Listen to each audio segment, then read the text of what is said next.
You are now tuned in to the Storm Tracker podcast.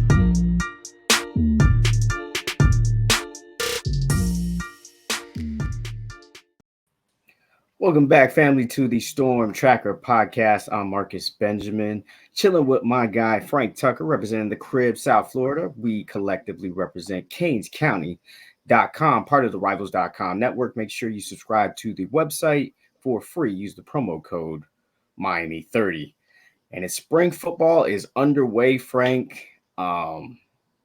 It's finally here, and there's been a lot of headlines kind of here and there, players flashing, some players not. We'll get into all of that, and we'll also talk a little bit about the UA camp as well that we both attended. Lots of talent out there like we suspected, and a couple of names that kind of jumped out, maybe somewhat out of nowhere, that weren't quite on the radar. We'll talk about your report that you together on CanesCounty.com. But let's talk about, first and foremost, the man of the hour, the man that was brought to help bring the U back here in 2024, Cam Ward, the quarterback transfer from Washington State, out there dealing, man. And he's not only just out there dealing, he's, from what we've heard from the players and the coaches, he's really stepping up as a leader and has total command of the offense. And I think what was really kind of missing from TVD from last year was the command from the offense, really kind of knowing the situation. And Coach Dawson pointed out last year one of the biggest issues was, of course, turnovers and red zone offense. And I think Miami is set to have a big jump in those areas. So this passing game has a chance to really kind of take off, especially with Cam Ward at the helm and with these receivers just balling as they have been this spring. What's your take on what this passing game can do here in 2024 from what you've seen so far? I think it can finally lift Miami to double-digit wins, something we haven't seen in a little bit. Cam Ward is getting everybody excited right now, and there's a good reason why. We've had incompetent quarterback play even since the last time Miami did win double-digit games with Malik Rozier. And I think the Malik Rozier was a tough football player, but there hasn't been Heisman-level quarterback play for a long time at the University of Miami. Right now, you have the potential of that with Cam Ward. Just that viral play that you just put up where he's throwing that pass to Xavier Restrepo vertically, there's excitement in the air at practice. There's a sense of confidence with the guy at the helm. There's no quarterback competition going on, right? Like, there's no need to push Cam Ward with somebody else behind him. He's the guy. And I think that there's a really good supporting cast around him as well. Just that running back room is loaded, right? We're going to get Mark Fletcher back healthy sooner than later. You got some experience in Henry Parrish, right? We got A.J. Allen, who's an explosive player, plus Jordan Lyle, who's going to be a freshman coming in here in the summer. There's so much talent at that running back position, but there's also a lot of talent at that wide receiver spot. You see what Restrepo is doing and the connection that they already have, him and Ward. JoJo looks like an absolute stud early on in the spring. Obviously, it's only been a couple practices, but he looks smooth. He looks fast. Like a lot of the freshmen being just a month and a half in, they look physically improved since they were in high school. Zaquan Patterson's already put on like 10 pounds. JoJo Trader looks a little bit bigger and a little bit faster, which that means that this weight training program and this training overall on-field stuff is working at the University of Miami.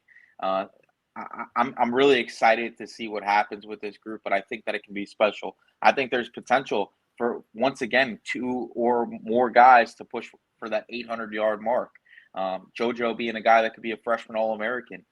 We know that Jacoby and Xavier Restrepo have done it already in this offense, but there are some other guys that we're excited about. I know you and I were talking before about Robbie and Ray Ray. Those are 2 guys that were the JoJo of the last class, essentially, right? And there was a lot of excitement there as explosive guys inside the slot, preferably. And I think that they're going to take big jumps this year. And I think we're going to see a huge jump from Elijah Lofton, who they gave him a chance to be one of the first guys to talk to the media.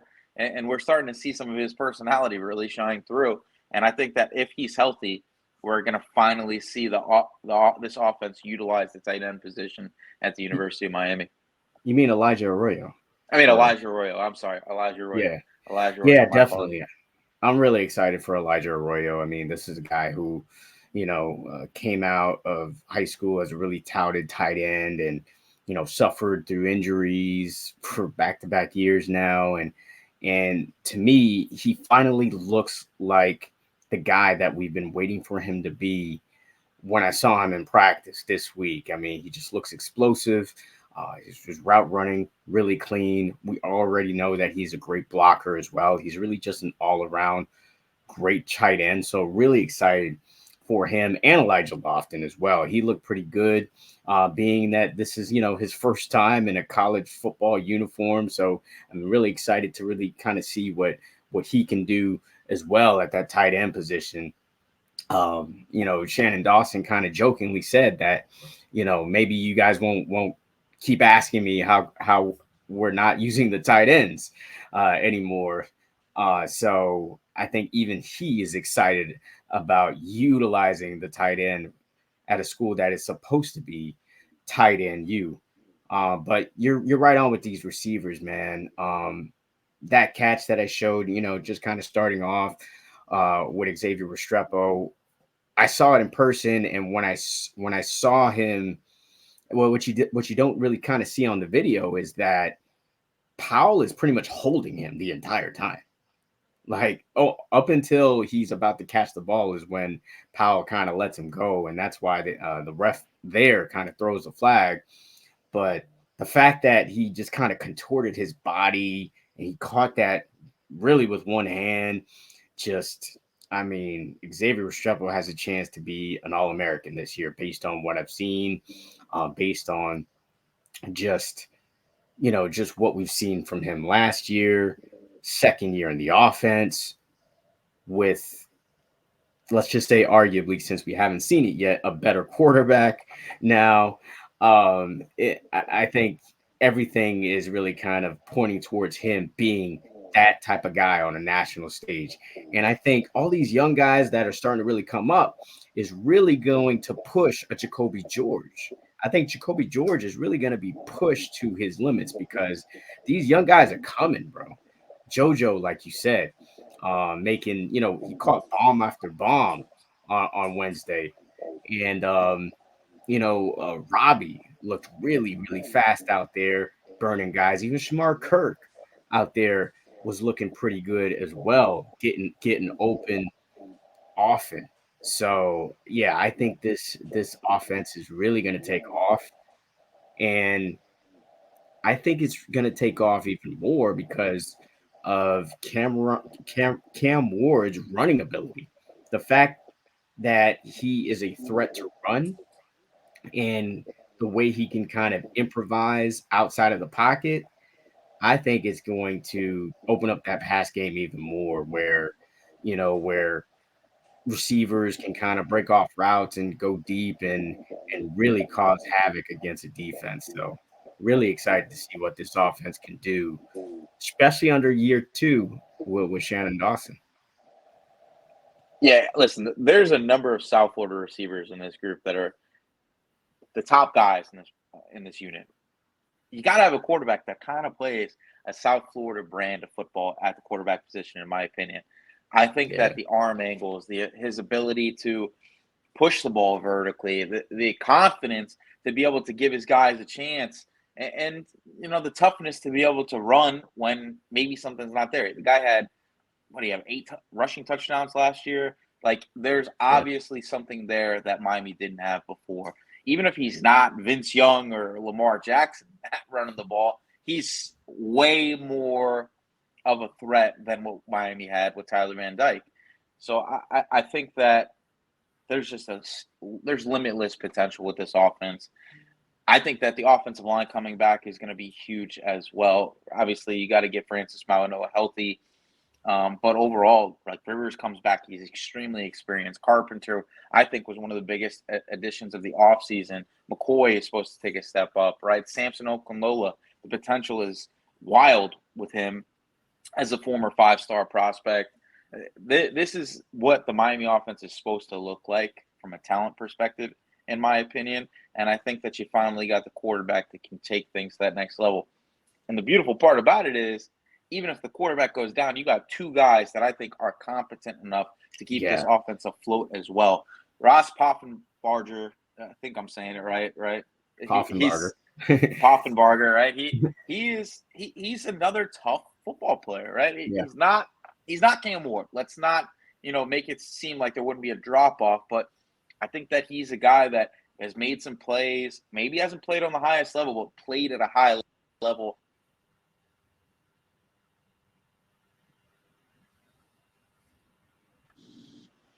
Sorry about that. But played at the highest level at the FC, played at a really high level in FCS. You can only go and play against the competition that's in front of you. And when he did, he was really, really good. So I'm excited to see, what this offense is going to look like, and I think it's going to be really good. What's exciting to see about this team is that this team has depth. This team has depth at every position now. I mean, the only one, that you could say, and we're just talking offense right now, is maybe, I guess, tight end. But even tight end is kind of deep. You got, Cam McCormick, you got Elijah Arroyo, Elijah Lofton, Jackson Carver, and Riley Williams. I mean, that's a pretty deep room, and that's probably the room that's probably has the least amount of depth on that offense, because that quarterback room is loaded, Frank. It's loaded. You got Poffenbarger, you got Ward, and then you got Emory Williams, who has experience. You got Jakari Brown, who has experience. And then you got a really tall quarterback in Judd Anderson, man. I mean, he's near 7 feet. I mean, at least that's what it looks like when you see him in person. And he's out there buying into the culture, working after practice with Carver and Nathaniel Joseph and Shamar Kirk. So I think, being in a room like that, I think you got something there with Judd Anderson for the future. And then, I think the fact that you don't have certain players playing in the spring, it's kind of a blessing in disguise here.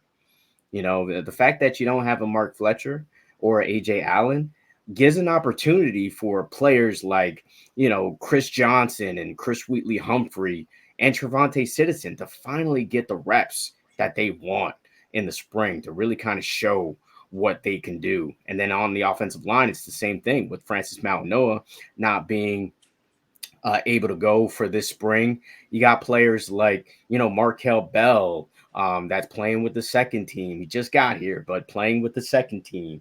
You got players like Louis Cristobal, getting some reps with the first team, and Samson Okunlola getting some reps with the first team as well. And players like Tommy Kinsler, Logan Sagapalu, excuse me. So it really just gives you just a bunch of depth just in case, one of these guys goes down, because obviously football is a game of attrition. There's going to be injuries. So this spring is really just establishing the depth that really is on this team. And I'm glad to see it. I feel like I haven't seen it in a long, long time at the University of Miami. But let's go over to the defensive side of the ball, where you do have some guys out as well. Akeem Mesidor not playing. He was, walking around in uniform, so to speak, because they're only in shorts and, and helmets or whatnot. Friday, they are supposed to be in pads. So that would be interesting to see them really, start to hit each other. And, you got guys like Francisco Mauigoa not playing in the spring as well. No Damari Brown. So this gives an opportunity for some of these other guys to really show what they can do as well. On that side of the ball, who do you think really will, show, what they can do and really kind of flash? Obviously, I'm biased. Zaquan is the guy I continue to talk about, and I think that he looks really good uh, through his first couple of practices in the spring, physically especially. But the Mishael Powell kid, I think that he's going to be that veteran addition on the back end of this defense that they're going to need. Just the fact that he's able to play corner, able to jump into the slot and play nickel, play over the top at safety is going to be huge, because I think that physically you have a lot of guys that can be moving parts, right? We know what Josiah Richards can. I mean, we know what Jadias Richards can do as a cornerback after last season, but he's also got the length to be able to play safety as well. And I think that they're going to cross train him into that role. You also have Savion Riley, who is a guy who could play in the nickel or play at safety. Daryl Porter, a guy who can play at nickel, play on that corner spot. Damari Brown, he's 6'2", 200 pounds. When he comes back, we know that he has the technical prowess to be able to play anywhere on the back end of this defense. I love what they're able to do with chess pieces of this defensive backfield. And I think that Mishael Powell is going to be at the centerpiece of that, because he is so good. I know that on that play, he was the guy that got cooked by Xavier Restrepo. But listen, it's one-on-ones. Guys get got. And it just was his moment to get got. But he played on one of the best teams in America last year. We know he has the experience. He has had game-winning plays, has been a guy to make plays underneath, is a strong tackler. He just does everything right. So I think that he's going to be the guy that's going to be the key to how well this defense does. And, going to the combine, if you look at what Cam Kinchens and James Williams did, I know that we love them as football players, especially as South Florida guys, but they were two of the most unathletic safeties in recent memory at the NFL Combine, right? Oh, So man, you're gonna get some hate for that comment. it's just factual, right? They were two of the most unathletic safeties in the history of in the recent history of the NFL Combine, right? If Lance Guidry can coach these guys up on the back end of the defense, and they can be twitchier players, guys that can make plays on the ball same way, but with a little bit more explosiveness, maybe the sky's the limit for this defensive backfield. And it's not saying that Cam and James aren't great players. We know what they can do. They've been great since Little League, right? Like, they were All-Americans in high school. Cam was an All-American at Miami. James had a breakout season this past year, was really good. But physics are physics, right? And if you can get guys that are good players, like Mishael Powell, who is proven to be a really good player, right? Savion Riley, who is shown at times as a young player at Vanderbilt and in the SEC that he's a really good player. Zaquan Patterson, who was a 5-star prospect coming out of Chaminade, same caliber player that Cam Kinchens and James Williams were, but maybe a better athlete. You might get even better production out of the back end of this defense under a guy who I think is one of the best defensive coordinators in America. And there's a reason that schools like LSU and USC were going after him. It's because he is a mad scientist on the defensive side of the ball. And I think that he's going to get so much out of this group. And it's going to be fun to see, because I think that there were times where the safeties were the problem. Miami did get beat over the top time and time again, right? There were issues when guys were in man coverage, or they got, someone bit on their toes. I don't necessarily know if that's going to be so much of an issue this year. I know when they were looking for safeties, they bypassed on some good players because they wanted guys that could play man coverage in the slot if they needed to. They got two guys that they feel can do just that. And I think that they got the right unit out there for that group, especially when you got young corners on the outside of Daryl Porter. All right, well, like, we know Daryl Porter's an experienced guy. He probably had the best cornerback season we've seen in a while at the University of Miami, but Richard is still going to be young. He hasn't had a full season as a starter yet. Damari Brown is still young. There were moments where he probably could have been a little bit better last year, but he did have some high points. There's going to be some growing pains there. And if you have a really strong back end of that defensive back group, it's going to help them tremendously, especially with Damari probably missing the whole entire spring. So, listen, it's going to be fun to see, in my opinion. Yeah, definitely. Jadias Richard, I do believe, yeah, will probably go through some growing pains as well, because from what I saw from him at spring practice, he was a little grabby. I mean, he got flagged twice, from what I saw, and we all know we don't get a lot of time to view practice, and just with the little time frame that we did see practice, I saw him get flagged twice for pass interference against Jacoby George, where it was clear it was just he was just a little bit too grabby. So that's the fear that I guess I have of Richard. I think he's got all the potential in the world. I think he more than likely starts at either the nickel spot or the other corner spot for Miami. But I think he does go through some kind of growing pains, similar to kind of how Damari Brown went through some growing pains last year as well. So it'll be interesting to see which corners they do throw out there. I did see Demetrius Freeney as well. He was getting some reps as well. So he's coming back from injury, so he is also going to be in the mix for one of those defensive back spots as well. So it's great to see that he's getting some reps, with the first team, because you know injuries do happen. We saw it last year with Daryl Porter, getting injured in that NC State game. So when that does happen, you don't want to feel like, oh no, who's coming in after him, because at times we did feel that way last year. And like you said, to your point, there were some times where Miami was beat at coverage. I mean, one that kind of jumps out for me. It was the game against Georgia Tech, and then also what's the guy from North Carolina that kind of beat Yeah, Tez Walker. Tez Walker. He kind of had himself a day in Chapel Hill that day against the Hurricanes. So that's definitely an area where you kind of want to see them take it to the next level. And with Lance Guidry being focusing on the defensive backs, him being a former defensive back himself, and to your point, he made James Williams and Cameron Kinchins probably look better than what they are athletically are. I'm excited to see what he could do with a Michelle Powell and a Savion Riley here in year two with the Hurricanes. When it comes to spring ball, though, for me, it's like you want to see certain players take that next step up, and I mean, because you know what you're going to get from a Restrepo, you know what you're going to get pretty much from a Jacoby George, Ruben Bain. Now, at this point, Francisco Mauanoa, like I said, kind of a blessing in disguise that he's not playing, because you already know what you're going to get from him, both Mauanoa brothers. So, which player for you will just kind of make you feel good about the Hurricanes if they take a step up here in the spring? Papa O'Gary. I think he's the guy that is in a position to take that third linebacker spot this year.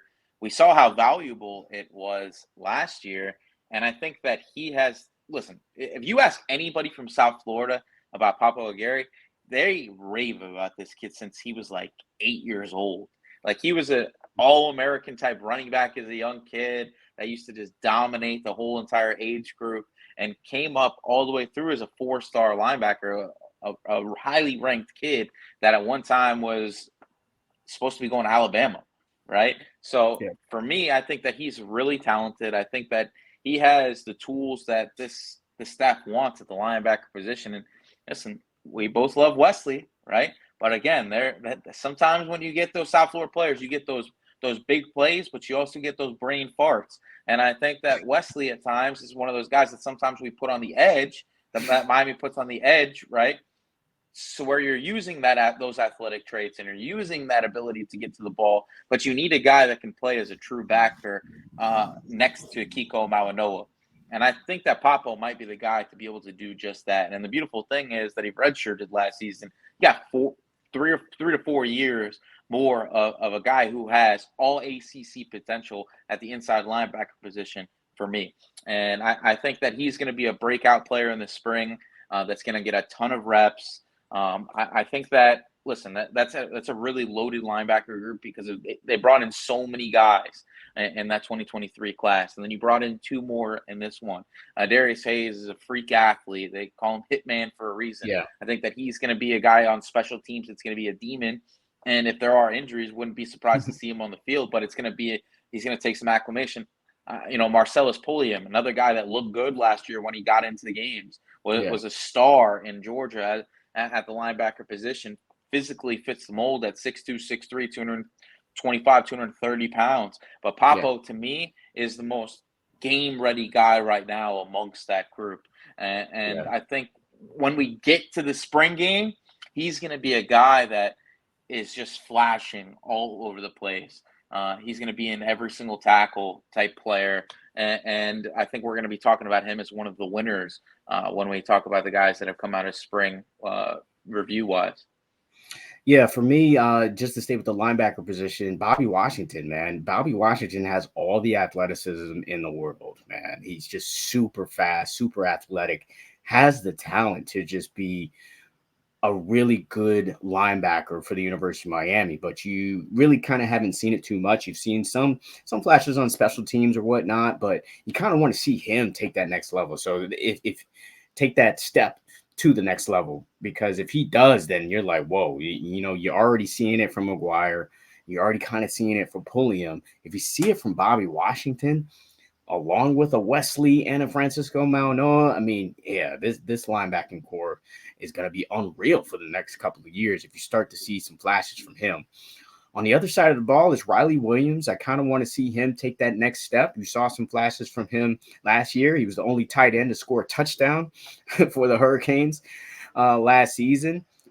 He's getting better when it comes to blocking. He kind of stumbled out of the gate naturally when it comes to blocking, but got better as the year went on.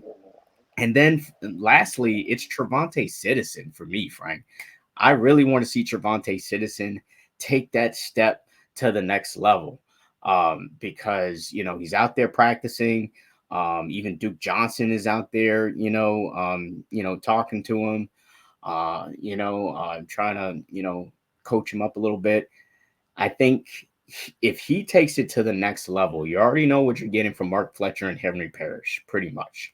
AJ Allen as well. I mean, you saw some flashes from him, got injured a couple of times, and so you saw some inconsistencies from Allen, but I expect him to be a factor. Last season, I mean, we all remember him leaping over a player in that Texas A&M game, scores the winning touchdown and 2-point conversion against Clemson. But if Trevante Citizen really kind of takes his game to the next level and we see him play healthy like we're seeing from Elijah Arroyo now in camp, then I feel really, really good about that running back room because he's basically the same size of Mark Fletcher. Mark Fletcher, looks like this huge guy compared to the other running backs, but you put him next to Trevante Citizen, they're pretty much looking like twins next to each other. So if you got another big bruising running back, that can also take it the distance as well, because I think he might be even a little bit faster than Fletcher coming out of high school from what I saw. I know he ran track as well. So I think you really have something with Trevante Citizen. Speaking of guys that, I guess that are down a little bit on the depth chart, let's talk a little bit about players that are not really kind of showing up, I guess. And you would guess that might hit the portal at the end of spring. Who for you is like on that radar, Frank? I can't hear you.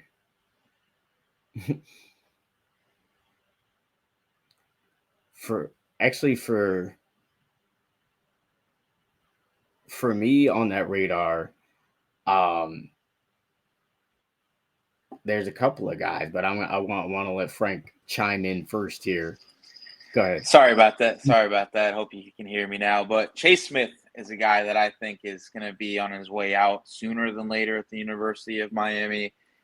I think that he has the size, the speed, the athletic profile that you want at pretty much any defensive position at the University of Miami. But he hasn't been able to put it together, whether it's been injuries or acclimation to truly playing the linebacker position.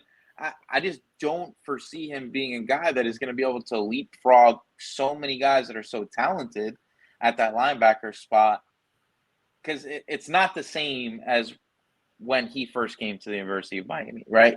You were able to take a project like a Chase Smith and kind of be a little bit more patient because there weren't those guys at the linebacker position. Miami for a long Yeah. time was inept at recruiting the position under Manny Diaz for whatever reason it was. He just couldn't do a good job of getting the best guys into the program. And now you have almost too many guys at the position, right? Like, we're talking about guys who were borderline 5 stars, like Malik Bryant having a tough time getting in the rotation, right? Bobby Washington is a freak of nature that you were just saying could be a breakout player, that he could be the starter or he could be a guy that only plays special teams. We realistically could never see him on the field in prominent game action. And that's crazy to think about because he's a 6'3", 220-pound guy that probably runs about a 4.4 40. Right. So the attributes that Chase Smith brought to the table before would have been something that could have pushed him onto the field a little bit quicker, especially after an injury. Now I feel like he's the guy on the outside looking in. He's a roster filler, and with about 8 or 9 guys that they're probably gonna have to cut from this roster to get to that magical number of 85. I think he's going to be one of those guys that might not even want to leave, but might be forced out just because there just isn't any room. Yeah, I hear you. A couple of guys for me, because when I look at the roster, I'm just like, oh, this guy's still on the roster. Brian Ballum, like this guy's still here. Michael Redding, like this guy is still here with all these receivers that we talked about. I don't see, JoJo obviously is going to surpass him, and he just got here. Those are the guys for me that kind of jump off this page for me. I'm with you on Chase Smith, although he did look pretty good from what I saw in spring. So I don't know if he's taking, a step up here. And the other guy, this is your guy, bro. Ahmad Moten, man. Is he going to kind of test the waters at a place where he could probably start right away? Because at this point, I don't see him.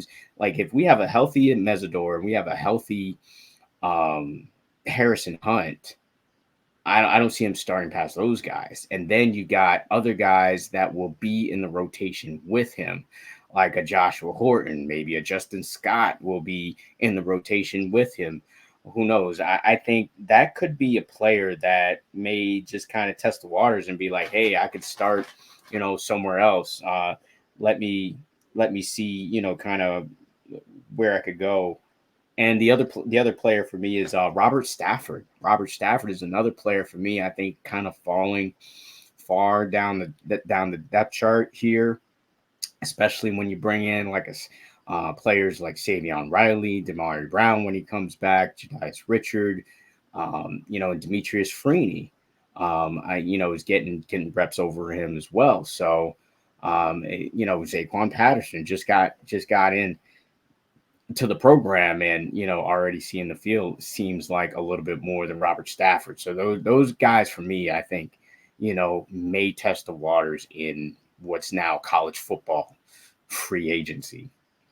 But we'll see how it goes. Maybe these guys really start to flash or really kind of, step up. And other players that I'm kind of surprised, I guess, are still on the roster is Jonathan Dennis. I'm not, for me, it just feels like players like a Tommy Kinsler and a Samson Okunlola, Matthew McCoy are maybe a little bit higher on the depth chart than a Jonathan Dennis. Jonathan Dennis also out for spring. But he seems to always have that nagging injury since he had it, I believe, 2 years ago. So that's another player for me. And then, Zion Nelson is another player that's still on the roster. I mean, I could see him also maybe testing the waters as well. But wish the best for him, of course. So, with all that being said, with spring, we had a great UA camp that we both attended. A lot of great players across the board. You had a story that you wrote about the top performers as it relates to their relation with Miami. Floyd Bogara just got offered by Miami, as well as others. Just your thoughts on that UA camp and players that Miami should really focus in on to build this 2025 class. Well, everybody's eyes got open to two now big time prospects, in my opinion, as Derek Cooper, who was with the running backs, but he's a guy that probably ends up playing on the defensive side of the ball, in my opinion. He could play running back, he can play wide receiver, he could play outside linebacker if he keeps growing, or he could play safety. He's that athletic, he is that moldable. He is a 2026 kid that I think is going to be one of the top athletes in the country when it's time for him to sign his letter of intent. He's truly a special prospect. And I think that he's going to be a breakout player at Chaminade Madonna this year. We saw how he ran. We saw how he was able to run routes. We saw how different he looked physically than everybody else at the camp, regardless of position. I think he's going to be a guy that Miami pushes really hard for. And they're going to continue to try to build that pipeline at Chaminade. And I think, especially in that 26 class, he's going to be a key focus for Miami. The Floyd Ricard kid, he's obviously a newcomer in South Florida, not just for Miami fans with that offer, but 6'2", 6'3". I think we have him at 6'4". He looked a little bit shorter than that, but 285 pounds, 290 pounds is easily what he sits at. And he was the most fluid athlete on that defensive and offensive line group early on Sunday. He was technically sound. He used his hands, had counters, was able to flip his hips, had good footwork. He was just an overall top performer at that camp, again, regardless of position. He looked really good. Now, I don't think that he necessarily fits the mold physically of what Miami is looking for, but when you're so technically sound, it's going to boost you up as a prospect. And I think that Miami saw enough from him on film as a pass rusher. And now the fact that he's jumping at the chance to play a higher level of competition at Miami Central this year proves that he's a guy. And if Miami's looking for a guy that can jump from the one technique to the three technique and do a bunch of different things as an interior pass rusher, he's going to be a guy that I think moves up the rankings, probably going to be a Rivals 250 type player, and could be a big get for Miami if they really wanted to push for that. And then that wide receiver position, if you go look at that, you could probably name 10 guys that stood out for everybody.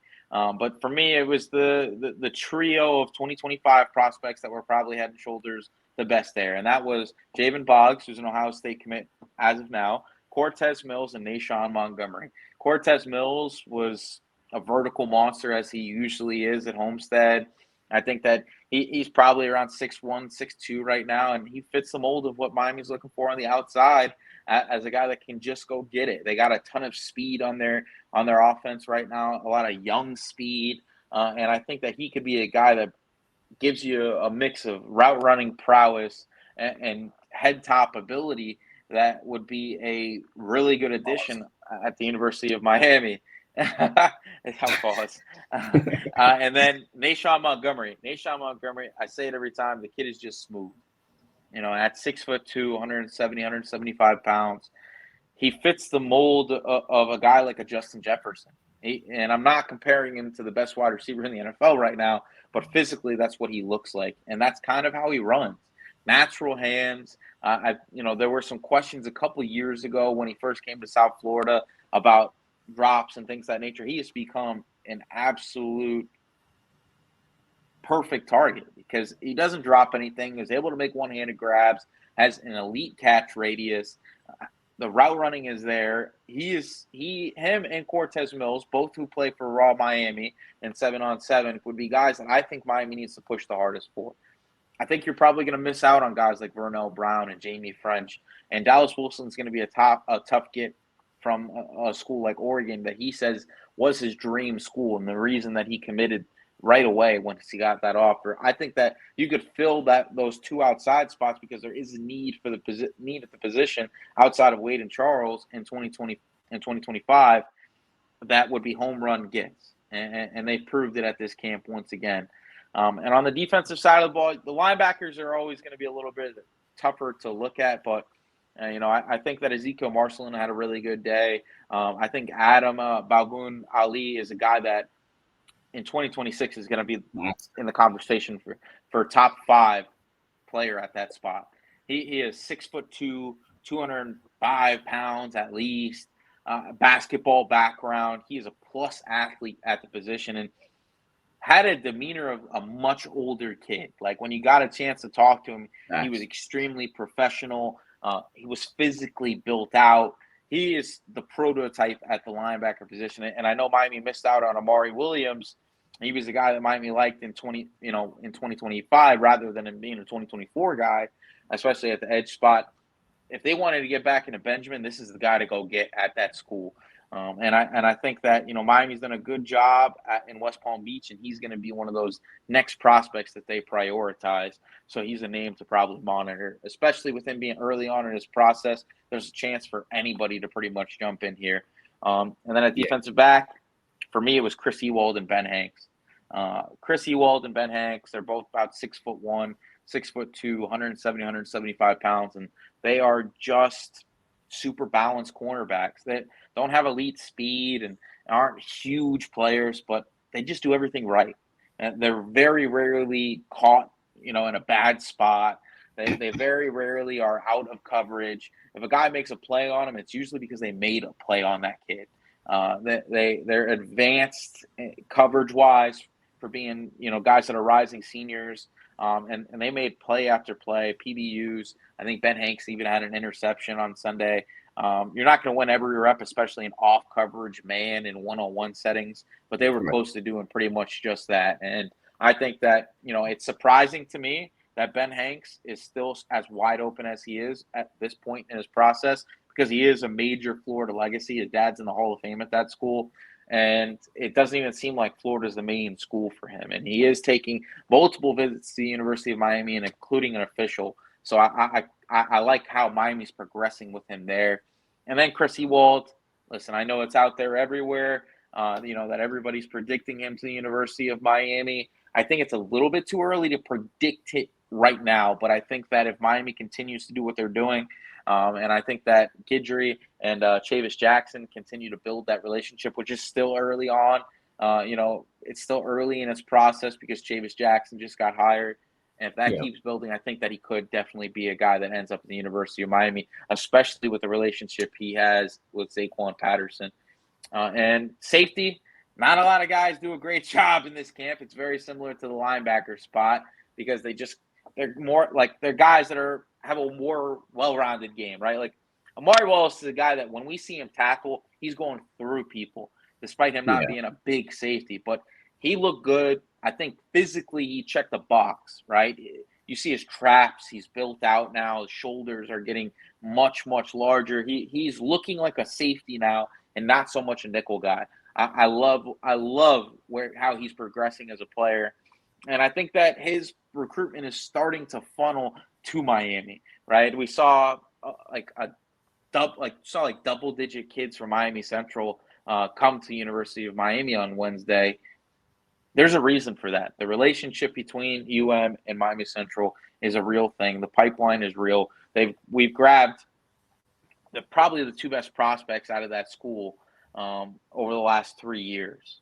In Wesley Basaint and Ruben Bain and with those guys and Armando Blunt. And I think that the success of Ruben Bain and Wesley Basaint so early on in their careers is helping these kids visualize their potential at the University of Miami. And the chance to stay home and get on the field early is something that a lot of these kids are going to be able to do. Nashawn Montgomery is another guy at Miami Central now that he's a little bit closer. It's not so much him being in North Palm Beach, right? Like he's down here in Miami now. He's playing in the backyard. He's going to be a Traz pal. I think that Miami's got a really good chance to to continue to build that fence around Miami Central and 95th Street, and do that at two major schools in South Florida, which is Chaminade and the Rockets. So overall, I think those were pretty much the guys in 25 to look at. Obviously, guys like Josh Moore had a good day. Physically 6'4", 205 pounds. I think he could be a tight end.